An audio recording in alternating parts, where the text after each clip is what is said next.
How powerful is Melisandre of Asshai? What is she capable of, and what else might we see her do? Hi everyone, this is Robert. Welcome to In Deep Geek. On this channel we dive deep into the world of A Song of Ice and Fire, as well as The Lord of the Rings and The Witcher. Welcome. This is another collaboration with the wonderful History of Westeros. Please do check out their YouTube channel and podcast. There's a link in the description. The Lord of Light has many followers, but only the most skilled among them become red priests and priestesses. We've seen them seeing visions in the flames, bringing people back to life, and more. Melisandre clearly has all those abilities. Indeed, she believes she has learned them beyond the ability of everyone else in her order. This is what she thinks when we finally get a POV chapter from her perspective in A Dance with Dragons. Melisandre had practiced her art for years beyond count, and she had paid the price. There was no one, not even in her order, who had her skill at seeing the secrets half revealed and half concealed within the sacred flames. Based on what we've seen, there is no reason to doubt her in this regard, but what makes her stand out is that she has learned magics outside the purview of her religion as well. Unlike other red priests like Thoros of Myr, Moqorro the Dark Flame, or even Benerro, the high priest at the Red Temple in Valence, as far as we know, Melisandre is a shadowbinder trained in Asshai. This is an easy distinction to miss, given that R'hllor is the god of flame and shadow. Nevertheless, it appears that, while there is at least some conceptual overlap, shadowbinding is a different style, or perhaps even source of magic, if you will. Melisandre learned it in Asshai instead of from the Red Temples, as far as we can tell.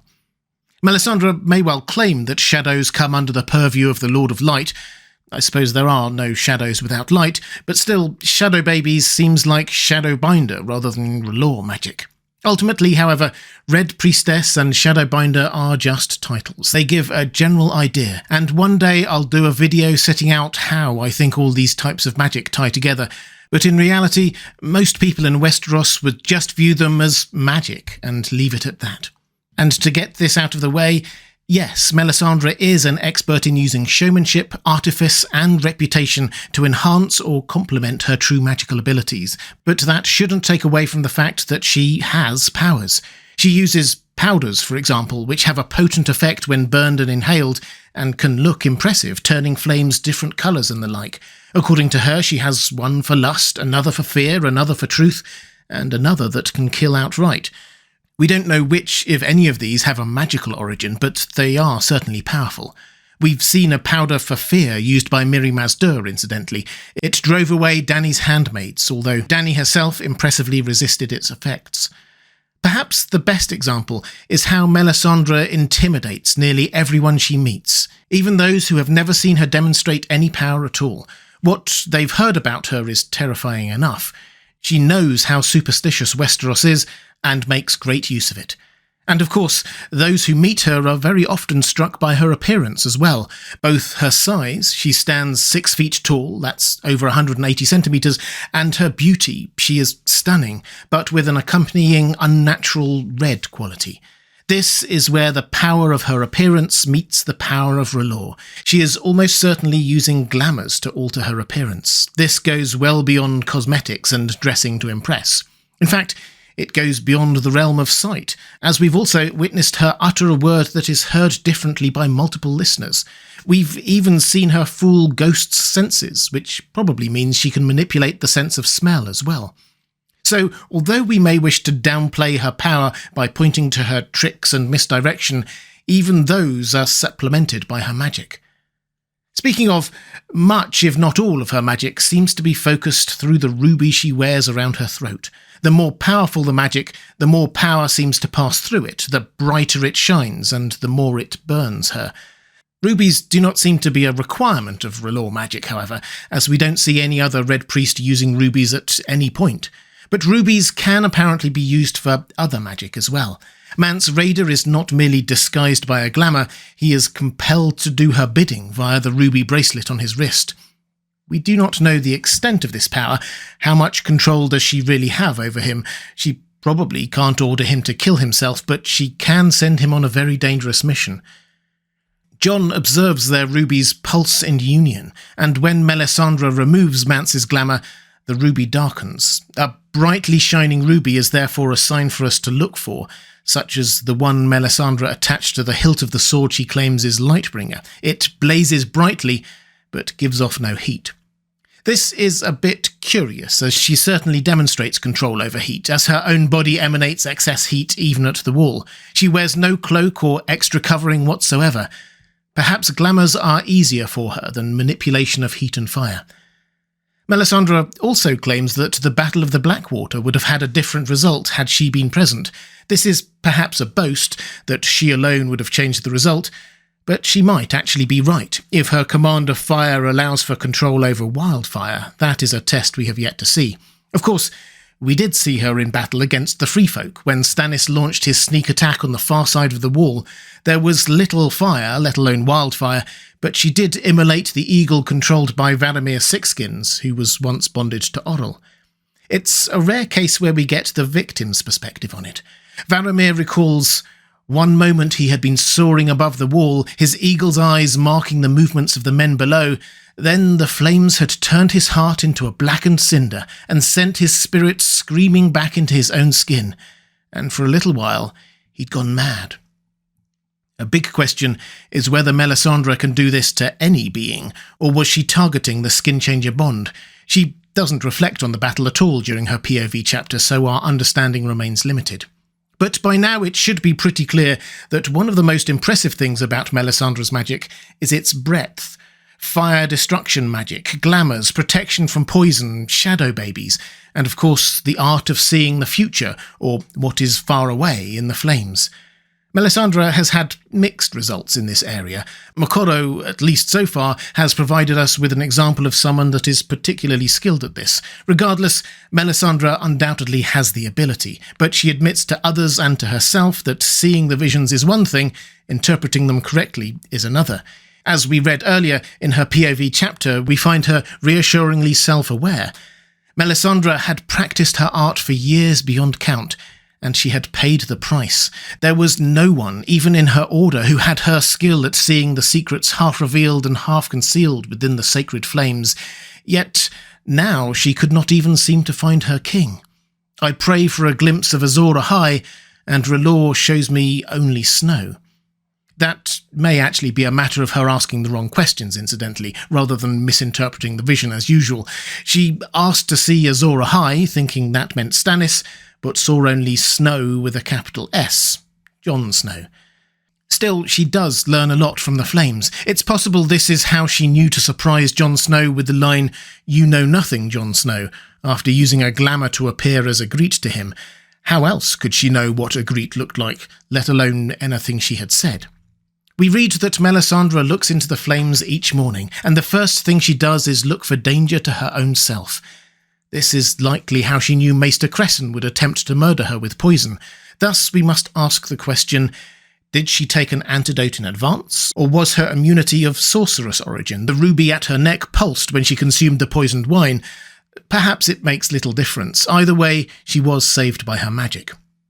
As an aside, because I covered this in more depth in another video, we should note that she does not need to eat or drink, nor sleep. She is very likely already well beyond the lifespan of a typical human, and surely is the oldest POV character, so poison simply might not affect her at all. Simply put, she doesn't appear to be a normal human anymore. Anyway, another good example of Melisandre using real power mixed with charlatanism comes in the case of the King's Blood leeches. She tells Stannis that by saying some words and throwing 3 leeches gorged on Edric Storm's blood into the fire, 3 kings will die. When those named 3 kings do die, Melisandre gains considerable credibility with King Stannis, who in turn agrees to burn Edric Storm. More likely, however, she foresaw the deaths of Renly, Joffrey and Robb in the flames, and then manufactured a way to claim credit. Otherwise, are we to believe that the Red Wedding was caused by an enchanted leech, or the Purple Wedding? That would be power indeed. The case of Renly, however, while we cannot pin it on a leech either, we can absolutely accuse Melisandre and her shadow baby assassin. And this is very likely where we pivot from the powers of R'hllor to that of the Shadowbinders of Asshai. She has sent 2 of these shadow baby assassins that we know of, one to kill Renly and the other to kill Sir Courtenay Penrose. Catelyn was partial witness to the former, but Davos got a very close look at the latter, as he was the one to row her close to Storm's End. She becomes pregnant in the span of a single day or so, and her skin shines brightly as the shadow is born, almost as if the darkness leaving her allows this illumination to emerge. We learn that she sleeps with Stannis to create these shadows, and it draws some of his life fire, as she calls it, away. In the case of Sir Courtenay, she tells Stannis she saw his death in the flames, which convinces Stannis to sleep with her again, which is what enables her to create the shadow baby that kills Sir Courtenay. Her own version of a self-fulfilling prophecy, perhaps. Deception, seduction, and genuine sorcery all combined. It should be said, the shadow killed Renly with a sword that cut through his armour as if it were cloth, and threw Sir Courtenay from a tower to make it look like suicide. These are ridiculously powerful shadows.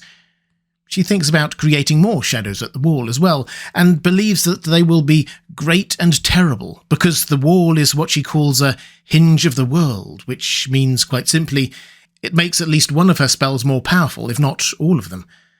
The wall is known to block magic and shades like the others. That Melisandre is more powerful there, especially in creating shadows, is surprising in that light. So why? What is going on there? It's a compelling question, but one for another day. Melisandre propositions Davos to help her create another shadow, but he declines. She may have had Jon Snow in mind for that as well. It could explain why she appeared to him as Ygritte, his dead lover, an extremely creepy way to attract someone, but it's hard to see another motivation for her doing that. So it seems likely we'll see one or more of her great and terrible shadows, but who will sleep with her to create it, and who will it target? Can these enhanced shadows kill more than one target? Can they last longer and perhaps accomplish tasks other than murder? Could they be sent against the others? The others are creatures of shadow themselves and are described as such. Send a shadow to kill a shadow? Perhaps. Going from ice to fire, one power she seems to believe she has is the ability to wake dragons from stone, as per the prophecy of Azor Ahai Reborn, but we know Dany has already accomplished this, and given George R. R. Martin has referred to it as miraculous, we can be sure it won't happen again. So she may not be able to raise dragons from stone, but she may be able to raise a dragon from the dead. That is, if you count Jon Snow as a dragon and dead.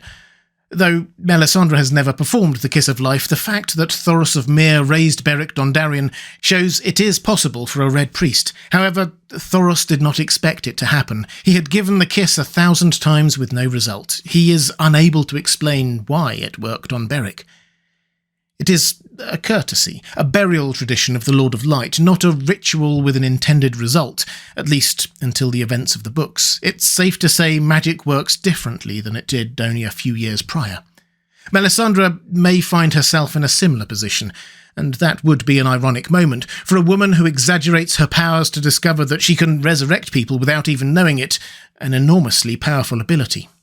The obvious possibility is for her to use it on Jon Snow, and presumably it will work, or perhaps it will be in an even more dramatic way, like I suggested in another video, and she will just claim the credit. And though we're heading into the realms of speculation now, after that, will she still try again to sleep with him to make another shadow or two? Would he feel compelled in some way this time since he'd be in her debt? Would that even work after he's been raised from the dead? Crossing multiple types of sorcery and death does make this a rather theoretical matter. The shadow assassins she made with Stannis both had his face. Davos and Catelyn both recognised Stannis in their brief moments as witnesses. Miriam Az-Dur, another shadowbinder, danced with shadows in her tent when she performed that spell on Khal Drogo.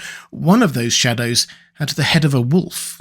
We've seen a man with a wolf's head in the corpse of Robb Stark, but a shadow baby fathered by Jon Snow could have a wolf's visage too, especially if Jon enters Ghost to begin his second life, which would make him even more wolfish. There are a lot of possibilities here.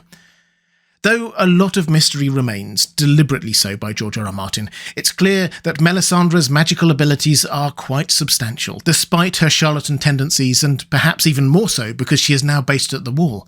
A Song of Ice and Fire is about many things, but a major theme is power. Power comes in many forms, from political to personal, but in terms of supernatural power, Melisandre is perhaps only matched in the story by Bloodraven, and perhaps eventually Bran.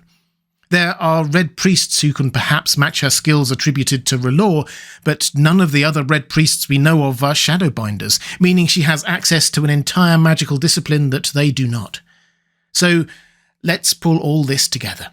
Melisandre can use glamours to change the appearance of people like herself and Mance Rayder, or objects like Stannis' Lightbringer. And these are not just visual manipulations, we've seen her perform sonic manipulations and fool the senses of a direwolf.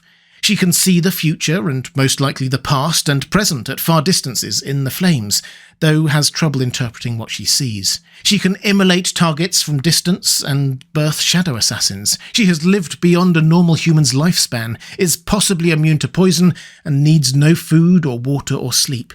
She can use rubies in her spells in ways we have seen no one else do, and this includes controlling others who wear so-called slave rubies, like the one she gave to Mance. She might just raise Jon Snow from the dead, and surely the power of flame and light is useful against the others and the armies of the dead, not to mention the cold itself. Facing down the cold and darkness is what she has dedicated her life to. And perhaps crucially, for the next part of the plot, she does seem to be able to affect some aspects of the weather too. She burned Sir Alistair Florent to death before heading to the wall, which enabled her to boost the winds in favour of their ships. So perhaps she might try to intervene to help Stannis, whose army has been snowed into a crofter's village by the winter that has descended upon Winterfell. It is not just a matter of a bit of snow. The army cannot move and soldiers are dying from the cold every day. Unless something changes, Stannis will die there. Perhaps that is how and why Shireen will get burned. Burning Sir Alistair created some favourable winds. Might burning a king's daughter at the wall be enough to turn back winter for a time? Could she really be that powerful? Well, don't discount it, particularly given her apparent willingness to be hurt herself in the cause of her magic. In an interesting moment that showed both her limits and how far she is willing to go, when she used glamours to effectively swap Mance and the Lord of Bones, we read this. They need never know how difficult it had been, or how much it had cost her. That was a lesson Melisandre had learned long before Asshai. The more effortless the sorcery appears, the more men fear the sorcerer.